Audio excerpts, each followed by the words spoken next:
Let me testify.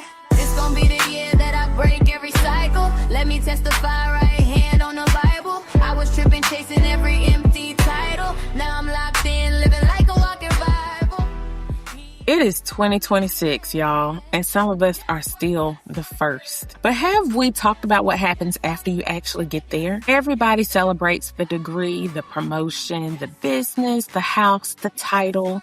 But who pulls you aside and says, this might be one of the loneliest seasons of your life? Because suddenly, you're carrying expectations that nobody prepared you for. People are proud of you, but they're also depending on you. You're grateful, but you're grieving. You're succeeding, but somehow you still feel responsible for everybody who didn't get the same opportunities. Today isn't about celebrating being first. We already know that's a blessing. Today, we're talking about what that blessing looks like on the other side of receiving it. Because here's what I believe. Just because God called you to break the cycle doesn't mean he called you to carry it by yourself. So ladies, let's talk about it. Listen, Dr. DQ done set the tone. Welcome back to the YesWork podcast. We are here to have these open, honest conversations about faith, healing, purpose, internal work that changes how we live. If you're joining us for the first time, welcome. We're so glad that you're here. If you're returning listeners, welcome back. We love you. We love everybody. Welcome. I am Dr. Blair, and I am here with my amazing host. I am Dr. DQ. I am Lady B.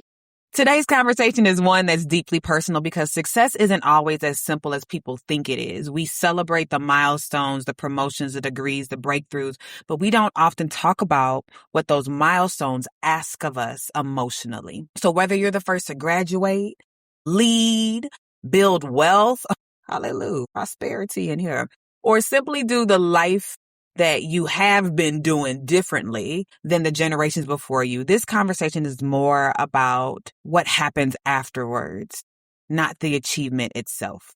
If you've ever felt like becoming the first also meant becoming the one everyone depends on, looks to, that you have to maintain this image, reputation, the thing you represent, baby, this conversation is for you. So stay a little while. So there's language for this, and I think naming it takes some of this power away. First generation leadership, it just means you're the first in your family or lineage to hold a role, a title, a degree, or as Dr. Blair said, the income level. Okay, we're talking about generational wealth over here that nobody before held. That's it. It's a fact, not a personality trait. When we're talking about cycle breaking, that's also the similar. It's not a feeling. It's a function. You are the interruption point in a pattern that was repeating before you even got here. And somebody has to be the interruption point. That happened to be you. That's what we are. We are the interruption point. I appreciate you sharing that, Lady B, because I also think that cycle breaking, that may not necessarily be terminology that people are associating with or can kind of draw a connection to. And I think about breaking generational curses and it falling within that particular space, right? When we think about addiction, when we think about a poverty mindset, ooh, my goodness, that can echo generation after generation. We've always done it this way. We've always had to grind. We've always had to hustle. And being the first to break that will change how people look at you, how they regard you. They may start feeling like, oh, you're not one of us no more. You know what I'm saying? And we've talked about this, the comfort of wanting to have similar people and have those past relationships, even though you know that there's better for you and more for you. But the generational curse piece is really, you can be the first in that as far as breaking cycles. So it don't necessarily have to be kind of outward successes. It can be I don't have that mindset no more. I look at the world differently.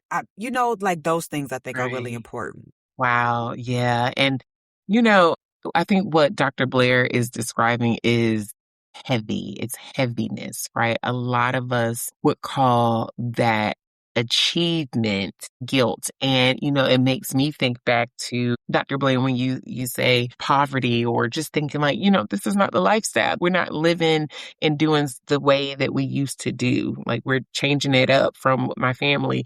And it's something I didn't experience until I came into marriage with my husband and his family, right? And so it's bringing two different lifestyles together, if you will, to really share like, okay, let me understand that. Okay, yeah, no, we gonna do it this way. So, some people call it survivor's guilt of success. Succeeding in a way that puts distance between you and the people who made you. So here's the distinction that I want to offer before we can go even further is survival and fulfillment are not the same goal, right? A lot of first generation leaders are quietly optimizing for survival long after it has stopped being the assignment. And they don't even notice the switch never got flipped to fulfillment. You know, come on, Lady B, and we already in this conversation. I want to go back to when you talked about the survivor's guilt and referring back to the people who made you. I know of people who have heard from people who love them and care for them. You wouldn't be here if it wasn't for me. And that puts guilt on people. Like, okay, well, I owe something to you because you're right. And parents will sometimes weaponize this and abuse this. You'll see family members, friends. It's like, yeah, but I lifted you up and I paid for this and I contributed to this. And so that adds to that heaviness of like, okay, I did make it, but now I gotta, and I do think that there's a sense of responsibility to a collectivistic society. Like if I make it, like I need to pull people up with me, but pulling people up versus like them dragging you down, it's a little different. It's a little different. We may get to it in our cultural corner, but I think about the athletes, right, who are millionaires, but again, still have that poverty mindset. So they get a little bit of money and they blowing it versus investing in it. Because like, that's what we do. Like when I get this money, like I don't know how long I'm gonna have it. I've never had these nice things before. Let me go ahead and spend it. And now you're looking like TLC and they broke because they done bought these $1 million houses and then nobody told them like financial fiscal responsibility. And they like, wait, what happened? Cause you took this, amazingly talented hood girl and then put her on Rodeo Drive. And now I don't know what to do. Or my family's looking at me like, girl, you made it. Now hand out. So that's real. So I want us to bring in our lives. And I think it's important to acknowledge that this conversation is different because for a lot of us, becoming the first wasn't just a personal accomplishment. It was a family event. It was for the people, for the tribe, for the crew. So people are celebrating you. People are proud of you. And underneath all of it, there were things that were never said aloud. So I want us to get in this space of like being able to kind of talk about what happens after the accomplishment. So my ladies, where my girls at from the front? I think that I knew other people expected me to be successful when they made it possible for me to be successful, if that makes sense. Now, I don't feel like anybody ever wanted anything from me, but I'm blessed. My parents definitely made it possible for me to participate in activities, serve in different clubs, go to school without having the stress of having to work or having to take care of other things around the house. I was able to go to college and I didn't have to get a job while I was in college. So I knew that my success was an expectation.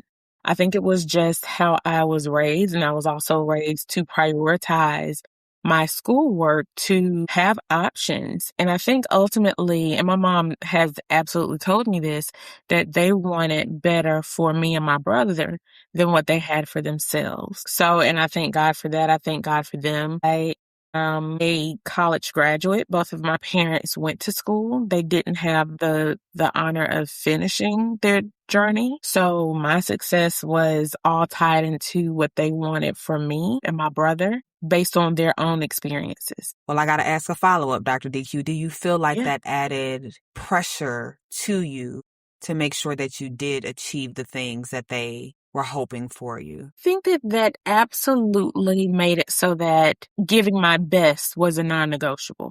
Okay. So if I gave my best and it didn't work out, that was fine. But I had the pressure to give my best and do my best and do kind of what was expected of me. And then naturally I grew accustomed to being successful. So then when I wasn't, it was hard. Okay, I quit in this doctorate program. I quit in my mind about 7, 8 times a week. Okay? Yeah. Yeah. Y'all, all the doctoral students out there, the Lord is with you. Keep it going. Yes. Keep going. Keep going. Keep going. This is interesting because I would love to phone a friend. Let's phone in Mama Cecilia in here because I was recently having this conversation with someone, but I don't know how she instilled this successful mindset in me because I don't recall there being pressure ever to succeed. It felt very natural, and I think that our family education it wasn't a question. Like I didn't question it, I didn't question going to college. I did question masters. I was the first in my family to get my master's, but I didn't question a lot of those expectations. It just seemed so natural. Like this was gradually what should happen. This is what's supposed to happen. So I don't feel like my success was really other people's expectation. I think for me, it was internalized where I just didn't want to disappoint people. Like that was from early on, right? I did not want to. I was very goal driven early on and wanted something out of life. So therefore, I naturally just would seek for opportunities, would seek success. And, my mother or family they would be there to praise me. It was praise. But it never was, they always seemed overjoyed and like surprised, like, oh, wow, that's amazing. You're doing that. So it never was necessarily an expectation. So there's a few things that y'all have shared that I want us to go deeper into. I think about sharing that it felt natural, right? There wasn't necessarily like a real overt pressure or whatnot. You didn't question, people's motives potentially as far as them encouraging you and giving opportunities and lifting you up that way. But then it also connected to this desire to not disappoint. And I'm wondering with that, when does it stop? Have you thought about, because there is this hidden, unsaid expectation that you either put on yourself because of, what was provided for you and given to you, that, and Dr. DQ talked about it like, oh man, but when I did fail, right, based off of our definition of failing, which may not be everybody's definition, like that was hard. So that disappointment, how does it show up now that you have done the things? If we don't do anything else, y'all, people would still say you're successful. We could stay in the same job. We ain't gotta have no more kids. You're right. Not We could going just, to. No, not going to. Shout out to the people that's having more children. Not me. I'm sorry. Did I interrupt? Go ahead, sis. that was funny. Solidifies the point, right? We could just stay, we could coast where we are right now and people would still say you're successful. Yeah. That disappointment, when does it stop? When, you know what I'm saying? Like, have y'all thought about that? Or where does that show up for y'all? I don't know. Facing disappointment is a struggle, but where I'm growing into now is that disappointment just meant that it wasn't for me, right? So there are jobs I've applied to, I've gone through the process, get to the end, didn't get selected, not for me. I've had jobs, it was seasonal, and had done it for 3-4 years in a row, back to back, and then this 5th year, crickets, and they just stringing me along. Look, it's not for me.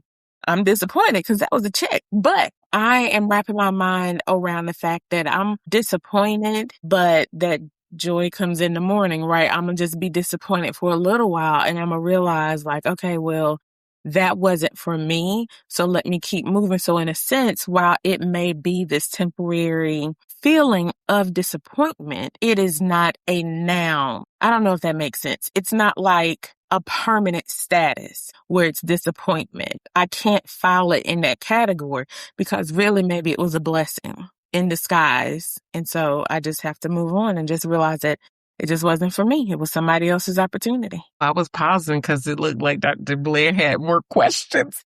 Some follow-up. She do, but I want to give space if you have, Lady B, kind of thought about the disappointment piece and if it's just ongoing, especially the more that we achieve and the more success, right, we have, if it's a vicious cycle. That deep sigh, right? So I don't have a lot of disappointment. I would say I don't have a lot of disappointment. What gets me, I am still that little girl that never wants to disappoint her mom. Like that's what's on my shoulders. That's what's over my head.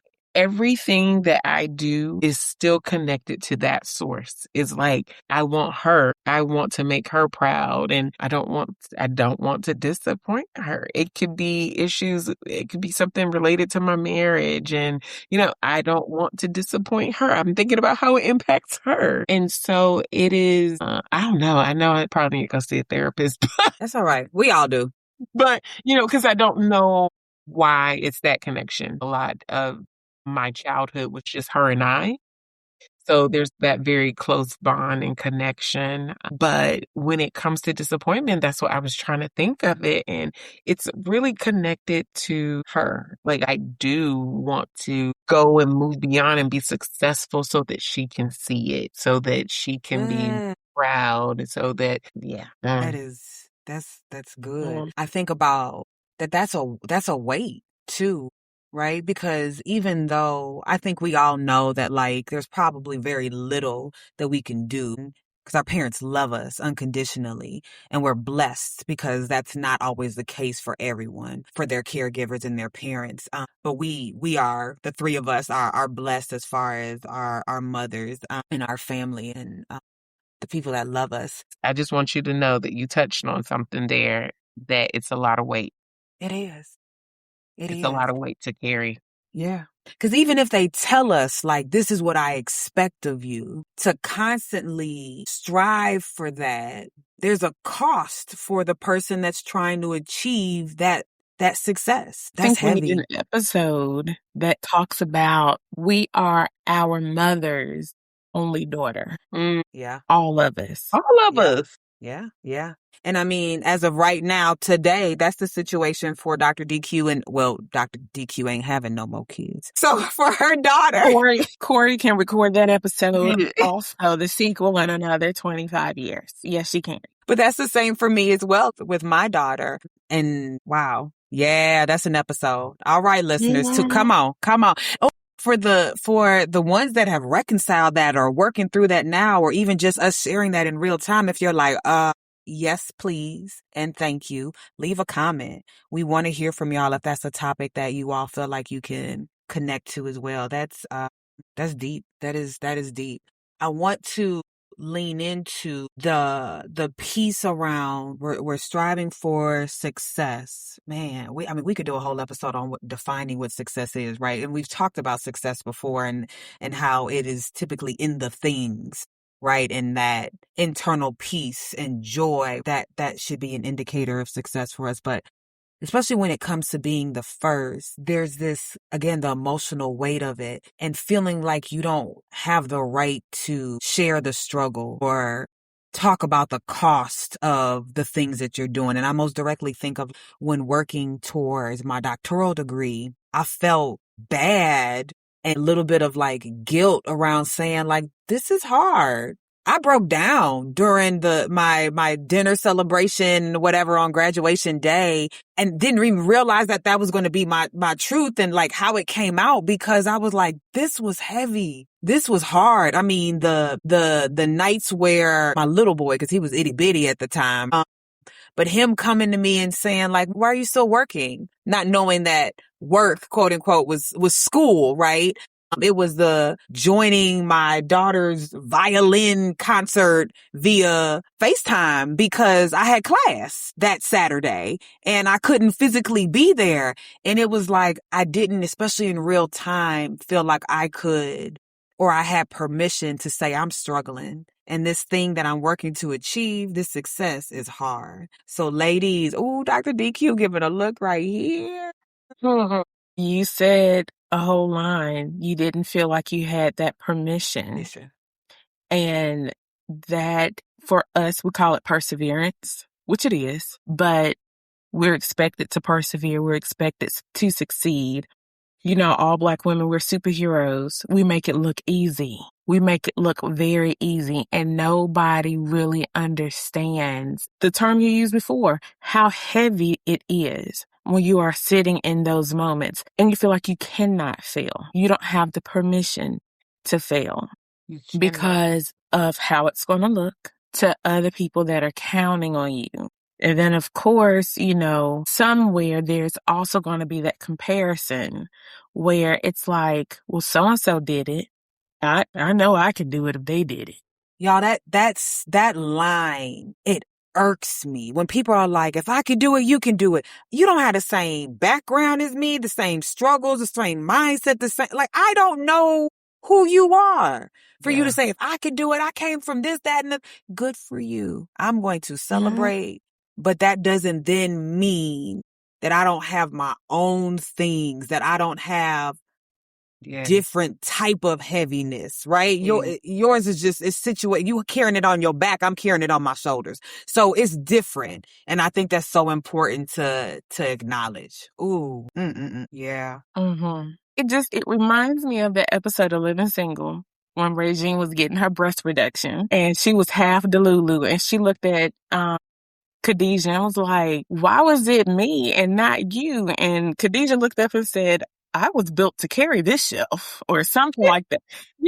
That's it. That's it. I can't compare myself to you because I don't know what God has equipped in you versus in me. Like, what? That's a birdiful example, Dr. DQ. Yeah. So, that was good. I think that what we're really describing isn't necessarily even success. It is emotional responsibility that comes with fulfilling our dreams, aspirations, goals, God's will for us. And that's real different. Success says, I built something. Emotional responsibility says, now I have to carry everything that comes along with this goal, this success, this achievement. And those aren't the same thing. And I think that's really important that we were able to kind of bring that out through the sharing of our personal lives. Mm-hmm. Listening to that, here's what I think is actually happening underneath that. Being the first gets treated like a permanent job instead of a single achievement, especially for all of you who are also the firstborn or the first daughters or the first sons, and then you're the first to achieve and you just got first. You got so many first place badges in your life, it don't make no sense. Nobody ever told you or let you know that assignment had an expiration date or an end date. So that pressure essentially just keeps renewing itself. And there's nobody that says, okay, you can stop now. We don't get that message, right? Come on, the people that we're talking to, y'all know y'all are the overachievers. So that's what happens when the identity and achievement get conflated. If what you do is who you are, then any rest feels like a threat to your worth, right? And we've talked about that. We've had those conversations. This is why the grind is nonstop and why we're tired. So, this adds to how we're wired. And of course, it's just going to create this vicious cycle that makes rest hard. It makes pausing hard. It makes rejuvenation and recuperation and relaxation very challenging and very difficult. And I also think that grief gets exiled from success, because somewhere along the way, we've learned that the success stories are the only ones that are worth listening to. And I know we talked about that before when it came to people giving their testimony. A lot of people don't share when they're in a struggle. They'll tell you about it after they've made it through. I'm guilty of that myself, but I'm not going to start to paint this picture. I can't do that for y'all.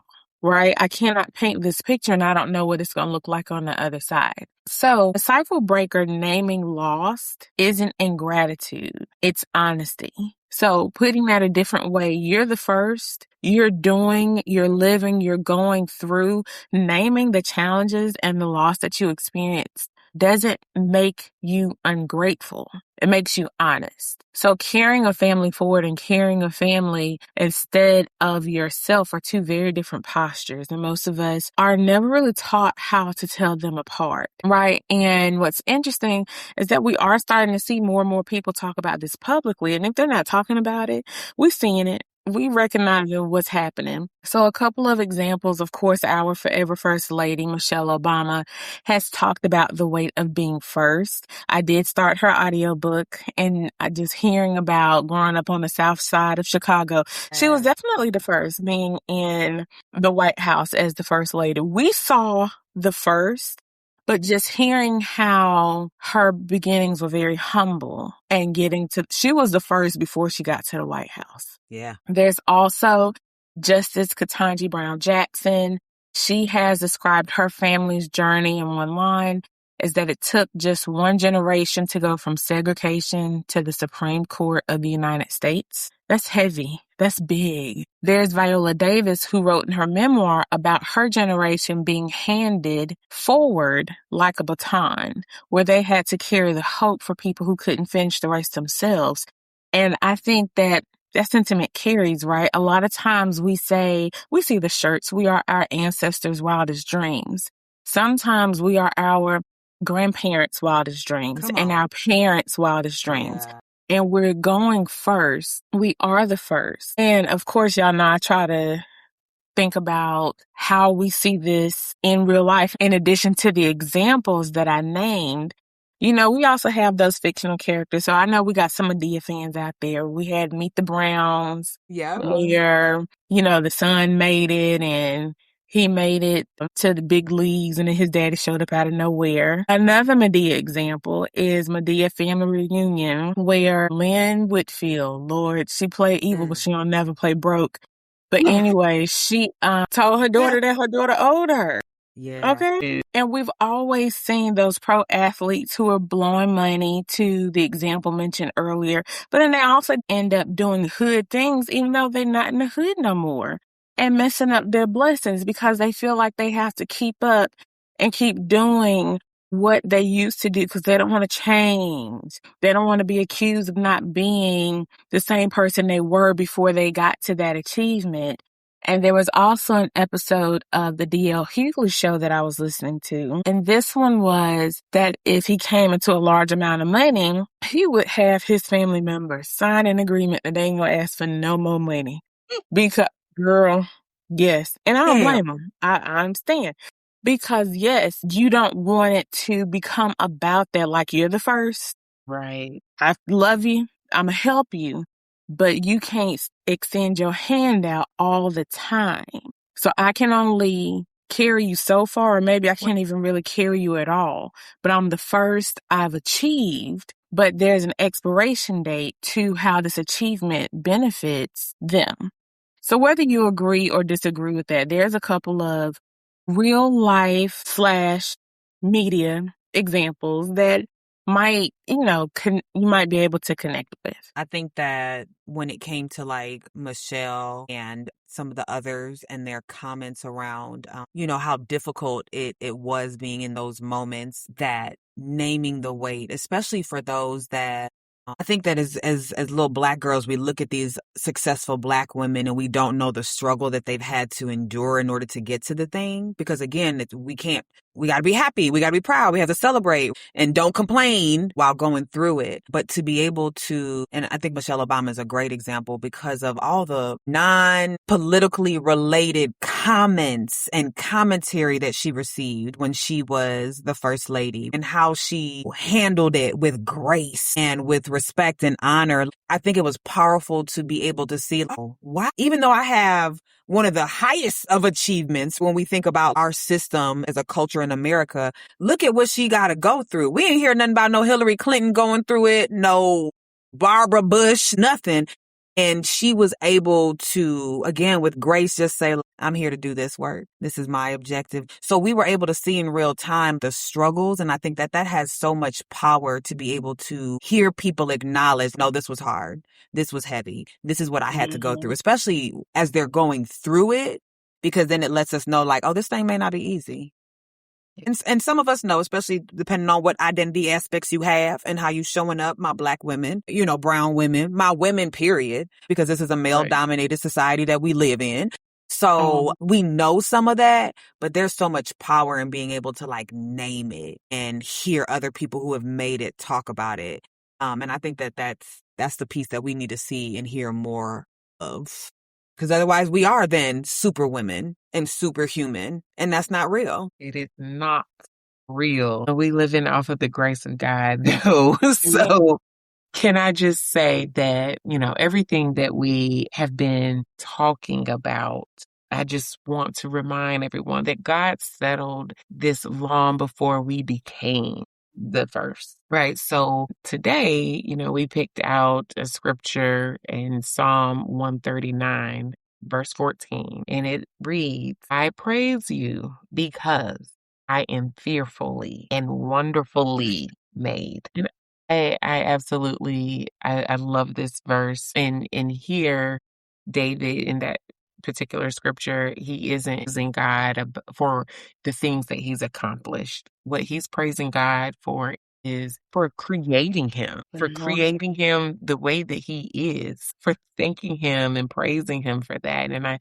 think that's a reminder that so many of us need, because somewhere along the journey, we have started to believe that our value came from being this responsible one, the one that has to carry the weight, the one that's carrying the flag for the family, the one that's holding the responsibilities, the person who's identified as successful, that everyone depends on. And that's not our identity. Before the degree, before the promotion that you've had, before that title, before you became the quote unquote cycle breaker, right? You were already fearfully and wonderfully made. Yes. So our worth was settled already before it was written. So if becoming the first is costing you, if it's costing us our peace, if it's costing you the rest, if it's costing you this sense of identity, remember that being the first may describe your journey, but it should never define who you are. And, I go back to what we were saying earlier about how the weight it comes with weight. When I think about I want to please my mom. I want to please these people, but it comes with weight and that interferes with so many other things. But this is a reminder that your greatest title is not being the first. Your greatest identity is that you belong to God. So that's a reminder to all of us. That's good. And I'm going to do a shameless plug because in episode 24, we talked about knowing your value. That's the episode where I shared that I don't do well with compliments because I know what God says about me. And I don't need that validation from other people. When you know your worth, when you know your value, we can stop misinterpreting the accolades and the celebration and the affirmations that we may need from others, whether they verbally say it or whether or not, we feel that when we have those experiences of being the first or achieving something, it lands and hits differently when you know already what God has said about you and that you were qualified and didn't need those letters behind your name or the degree or 12 kids. Because back in the day, people associated success with kids. I don't know how they did it. Because Dr. DQ said this door closed. We ain't having no more. So closed, locked, shut down, clank, clank. Not the clank, clank. I want us to kind of walk through a few, you might be here type statements. You don't have to say anything out loud. Just notice which ones land with you, resonate with you. You might be carrying this if you feel guilty resting when no one has asked you to keep working. You just kind of put that on yourself. You might be carrying this if you downplay your success around family or certain people so it doesn't feel like you're creating distance and you're separating yourself from them or trying to stand out. So you can't even take pride even in some of the things you've done. You might be carrying this if you've never said out loud what your achievement actually cost you, how hard it was. some of the mourning and the grieving, right, that took place during or that's taking place afterwards. If 2 or more of those landed with you, you're exactly who this episode is for. So we want to give you your next steps and an invitation. So here's what I don't want you all to miss, right? I don't want you to miss this today. The grief is not a betrayal of the blessing. So here's your yes for the week. Y'all know we love these yes statements, yes work, okay? Your yes for the week is a specific doable step. It's not just a feeling. Step 1, we want you to name one cost that came with being the first. It can be out loud. It can be on paper. You can write it in your journal. And this is not to complain, but just to stop pretending it did not happen. Step 2, tell one person in your life, someone safe, someone you can trust, the thing that you just named. You don't have to carry it by yourself anymore just because you've been the one who carries things. And drop in the comments. We want to know. We want to hear from you all. We like that engagement. Answer for us. What's the one cause you're naming for yourself this week? And who is the safe person that you'll tell? You don't have to put their names in there. You can just say it's auntie, friend, whoever. But share or tag them. I don't know. Maybe. Cause I think there's a beauty in like, this is my safe person. This is the person I trust. So like, yeah. Tag them. Tag them. Well, if you've never let yourself process what it really means to be first, then this is your permission. This is your green light. You're still celebrating what God has done for you. So please don't misinterpret processing it with complaining or lack of gratitude. Process it and still celebrate what God did alongside it. Don't lose sight, y'all. Being first is absolutely a blessing.